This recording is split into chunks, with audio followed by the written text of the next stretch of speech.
Salve, salve galerinha! Essa aula agora, a nossa aula de número 13, tá certo? E essa aula, a aula sobre o arcadismo, é uma aula que compreende ali um período de 50, 60 anos ali, meados de 1750 até 1800, tá certo? Queria que vocês lembrassem que esse momento histórico é um momento histórico marcado pela riqueza de Minas Gerais.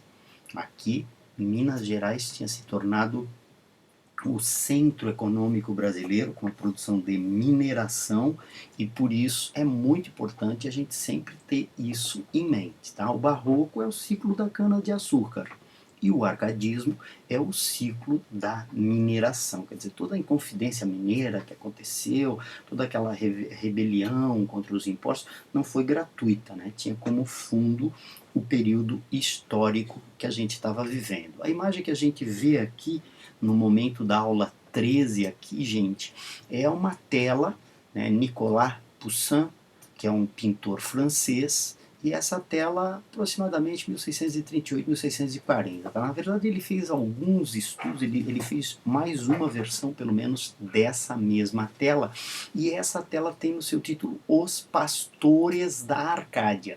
O que é a Arcádia? A Arcádia é um lugar imaginário lá da Grécia Antiga que dizia-se era a moradia dos poetas, os pastores que moravam lá, gente, além de ser pastores, né, pastorear, ovelha e tal, eles também eram poetas. Então a Arcádia ficou como um sinônimo de lugar da inspiração, lugar da poesia e tal.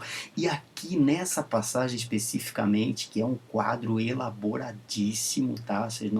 Daí vocês não têm condição, mas ele é montado de forma a dar a sugestão de um barco aqui assim, ó, aqui é para ter um barco e tal, tá? Então é muita viagem nesse quadro aqui, mas esse quadro, sobretudo, ele lembra aos pastores árcades que mesmo na Arcádia a morte existe.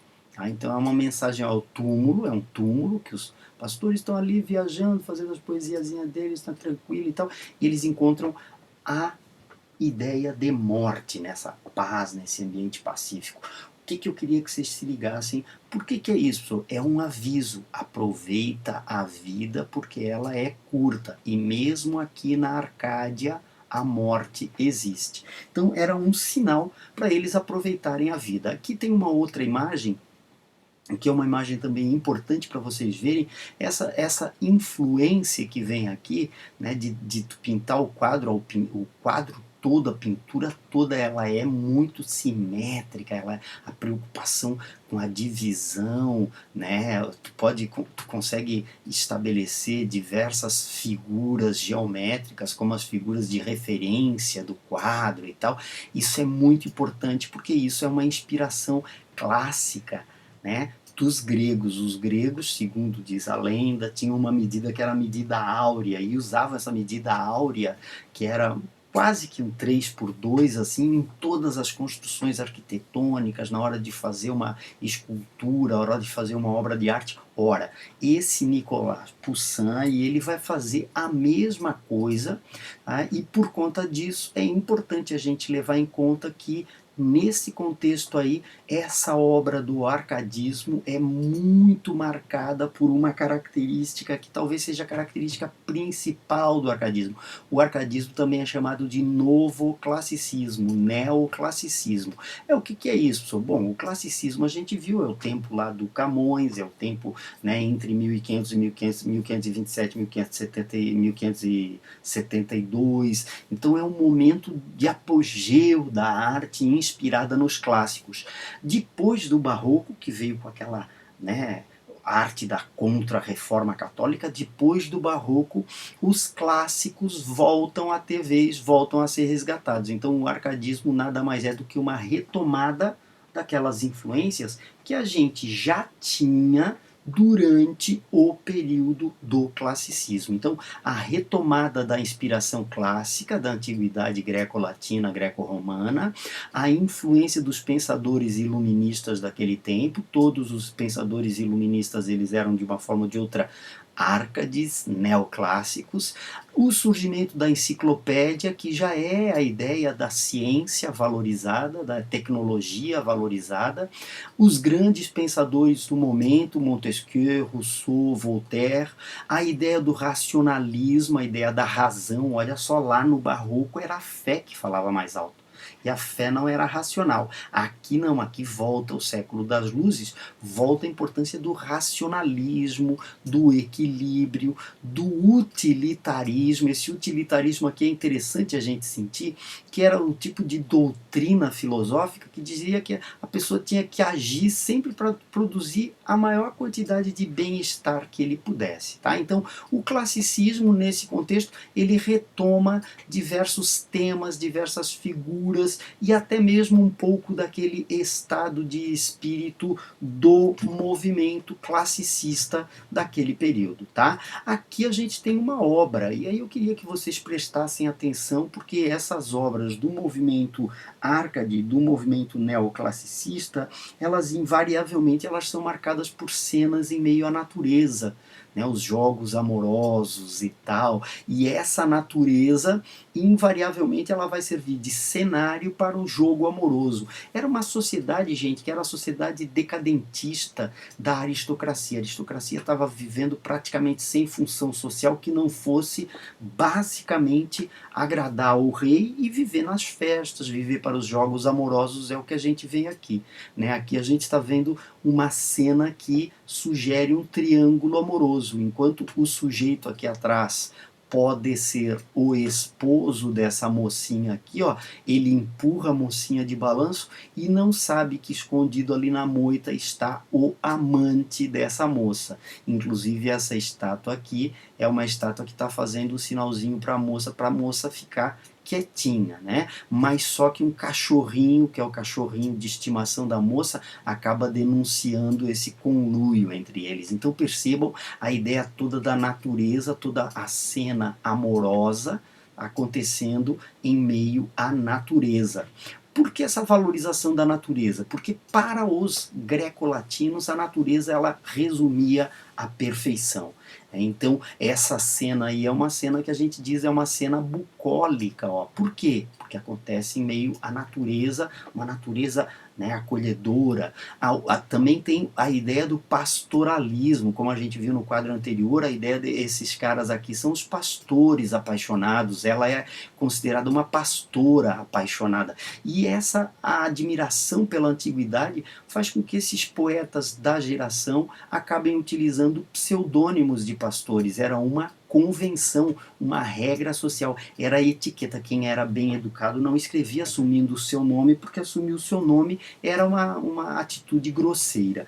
Invariavelmente essas obras vão falar de um locus a menos, que nada mais é do que um lugar ameno, um lugar calmo, um lugar tranquilo, um espaço bucólico marcado pela idealização, pela beleza, pela tranquilidade. Por que idealização? Porque no mato, no meio do mato dos poetas árcades, não tem muriçoca, não tem mosquito, não tem cobra escondida, não tem bicho que pode te atacar, é aquela ambientação idealizada para o sujeito viver tranquilamente a tranquilidade amorosa. Então, essa obra, O Balanço do Fragonard, de 1766, exemplifica muito bem esse conjunto de características dos árcades, mas a gente ainda tem algumas características que também usam o latim. Vocês notaram ali na outra, locus a menos. Aqui tem outra expressão, fugere urbem, que é a ideia de fugir da cidade. É um elogio à vida no campo, porque a vida no campo é simples, é mais pura,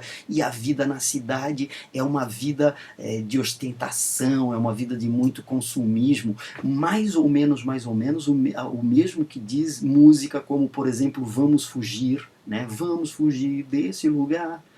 Vamos fugir de onde? Pô, vamos fugir da cidade, onde está o fervo. Vamos para onde? Vamos para uma praia. Ó. também é natureza. É o mesmo que diz a música do Armandinho, né? Fugir dessa metrópole, sair da Babilônia. A Babilônia é o lugar urbano, é o lugar da vida civil, dessa vida aí do trabalho. Então hoje ainda, gente, tem manifestações que a gente pode associar a esse movimento, que é o movimento chamado de arcadismo. Olha só, outro quadro muito famoso que exemplifica a busca pelos amantes do idílio. O idílio nada mais é do que um refúgio, um lugar, um ambiente pacífico, delicioso, calmo em meio à natureza, para que os enamorados possam viver o seu amor. E também por trás disso tem aquela imagem que é a imagem do carpe diem, também expressão latina, que significa aproveita o dia, aproveita o presente, aproveita a beleza, aproveita a juventude, amanhã tu não sabe o que vai acontecer,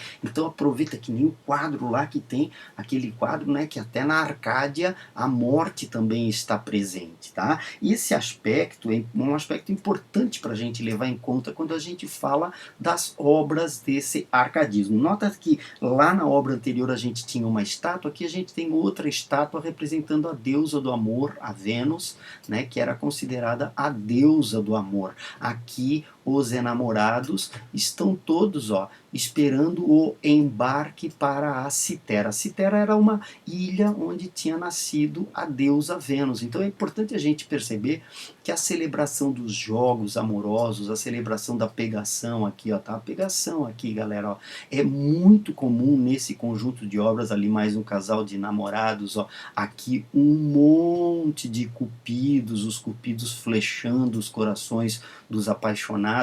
Esse tema é muito comum, né? Ao lado do uso das tintas pastéis, ó, tintas no barroco, a pintura é forte, contraste é forte. Aqui não, né? Aqui a pintura é equilibrada, de um lado claro, de outro lado, ó, vai num degradê até chegar na escuridão. Quer dizer, a preocupação do poeta como do pintor é ser suave, equilibrado e tal.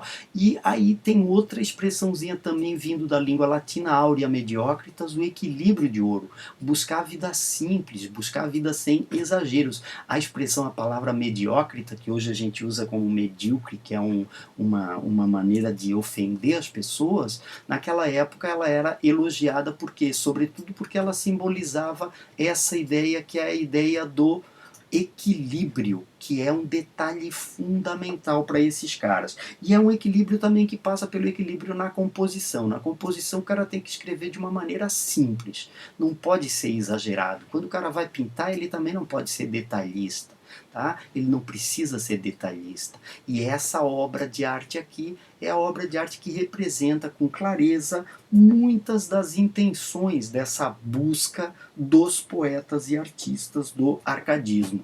Detalhe fundamental, o Brasil nessa época vivia o ciclo do ouro. Como eu e vocês sabemos, o ciclo do ouro transferiu para Minas Gerais uma espécie assim de centro cultural brasileiro, né? Era o centro financeiro e onde está o dinheiro não tem jeito, também está a cultura.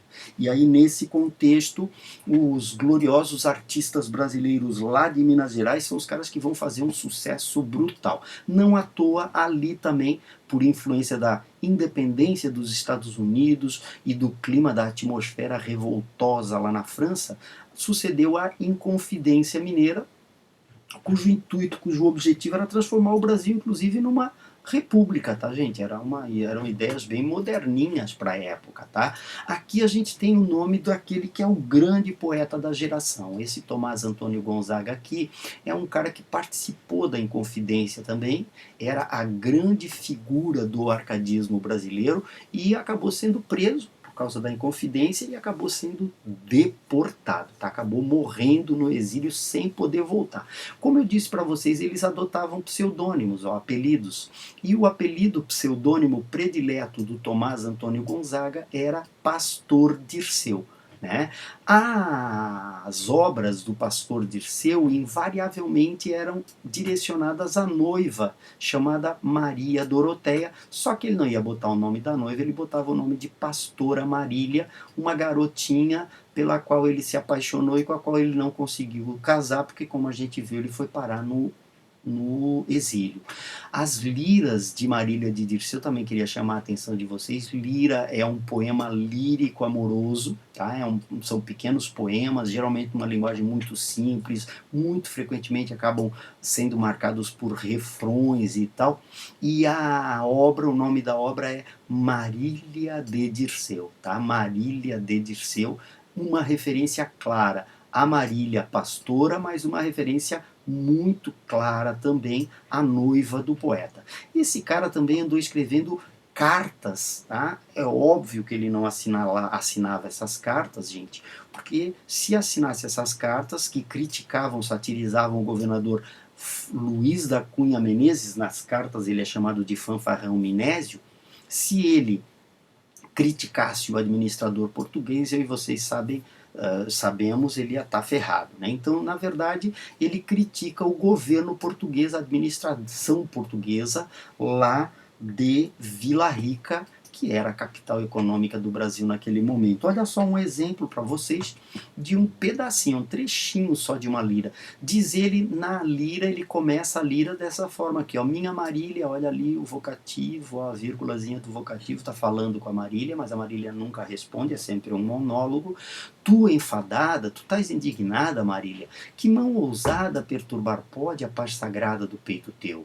Porém que muito que irado esteja o teu semblante, também troveja o claro céu. Ele compara a Marília com o céu. Ô Marília, por que tu está indignada? Por que tu está indignada? Que mão ousada pôde perturbar a paz do teu peito, Marília? O que te deixou indignado? Mas olha só, Marília, porém que muito que irado esteja o teu semblante, como o teu rosto está muito irado, está muito indignado, o céu também troveja. E aí eu queria chamar a atenção de vocês para o fato que ele faz uma comparação entre o céu e a Marília.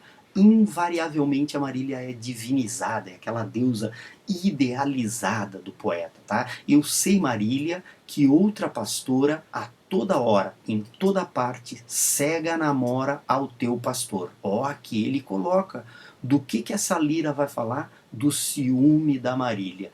Por que ela está com ciúme? Porque tem outra pastora dando mole para o pastor Dirceu, e aí a Marília fica indignada. Só que olha a conclusão a qual ele racionalmente chega. Há sempre fumo, ó, aonde há fogo. Onde tem fumaça, tem fogo. Assim, Marília, há zelos. Logo, conclusão, existe amor. Ou seja, ele malandro, ele chega malandramente, é dessa forma mesmo, gente. Ele chega à conclusão de que se a Marília está com ciúmes, é porque a Marília adora o pastor, é porque a Marília está apaixonada pelo pastor. Então esse é o tipo de tema que a gente vai encontrar na poesia do arcadismo. Aqui a gente tem um outro autor muito importante, esse Cláudio Manuel da Costa aqui é um grande sonetista, essa forma aqui vocês se lembram, né gente, é o soneto, olha só como eles aparecem, ó, 2 estrofes de 4 versos e 2 estrofes de 3 versos, ó, tá? Então isso aqui é um soneto, primeira estrofe, segunda estrofe, 8 versos. Terceira estrofe, quarta estrofe, 6 versos, tá? 3 versos e 3 versos, 4 versos e 4 versos. E esse cara também usava um apelido, o apelido dele, o pseudônimo pastoril era Glauceste Saturnio. É um grande sonetista, escreveu muitos sonetos, tá? E vai ser importante também por ter sido o primeiro autor Arcade da literatura brasileira. Ele lança obras poéticas em 1768 e Obras Poéticas vem a ser a primeira obra do arcadismo brasileiro. Nota que o soneto não leva nome, o soneto leva um número em algarismo romano, tá? Que era a forma de se identificar, e esse texto vocês vão encontrar lá na questão 1. Onde estou, este sítio desconheço. Quem fez tão diferente aquele prado? Tudo outra natureza tem tomado, e em contemplá-lo, tímido esmoreço. Olha só, onde estou, esse sítio, esse lugar onde eu estou agora, eu desconheço, não conheço mais. Ó. Quem é que modificou aquele prado? Uma fonte a que houve, eu não me esqueço, de estar ela um dia reclinado, ali um vale, um monte está mudado. Quanto pode dos anos o progresso. Ele está fazendo uma crítica ao progresso. O lugar que ele conhecia, que era um lugar puro, verde, maravilhoso, hoje foi absolutamente modificado pelo progresso. Árvores aqui vitam florescentes que faziam perpétua primavera, nem troncos vejo agora. Olha a devastação. Nem troncos vejo agora decadentes. Eu me engano, a região esta não era, mas que venho a estranhar, se estão presentes, meus males com que tudo degenera. Ou seja, ele também se compara à decadência da natureza, ele também está degenerando, ele também está perdendo o seu vício. Tá certo? O arcadismo, gente, é uma obra importante no contexto da literatura brasileira, sobretudo porque é um movimento pré-nacionalista. Como a gente viu, é importante a gente sacar que, no contexto da literatura brasileira, os Árcades vão ser autores influenciados pelo neoclassicismo, mas eles aplicam as regras do neoclassicismo à natureza brasileira, sobretudo a natureza brasileira. E aí aparece esse conjunto de características. Eu queria que, quando o tema se trata de arcadismo, vocês se liguem no aspecto da mitologia, tá? Os temas classicistas são marcados, então é Deus, é Vênus, Cupido, Cupido que também era chamado de amor, cuidado, amor com letra maiúscula, é uma referência ao Cupido. Tem uma série de expressões que são expressões latinas, carpe diem, aurea mediocritas, inutilia truncat, fugere urbem, locus amenus, tá? Que invariavelmente aparecem em questõezinhas sobre esse período aí. Por hoje era isso, façam lá aqueles exercíciozinhos, né, gente? Que a gente essa semana, a partir dessa semana e agora eu vou organizar uma forma de pegar os exercícios feitos com vocês, mas eu tenho certeza que todos nós somos responsáveis e vocês vão seguir ao pé da letra as recomendações para continuar estudando dessa forma aí, tá? Um abraço grande, sentindo muita saudade de vocês, mas até breve. Se Deus quiser, até breve. Tchau, tchau, gente.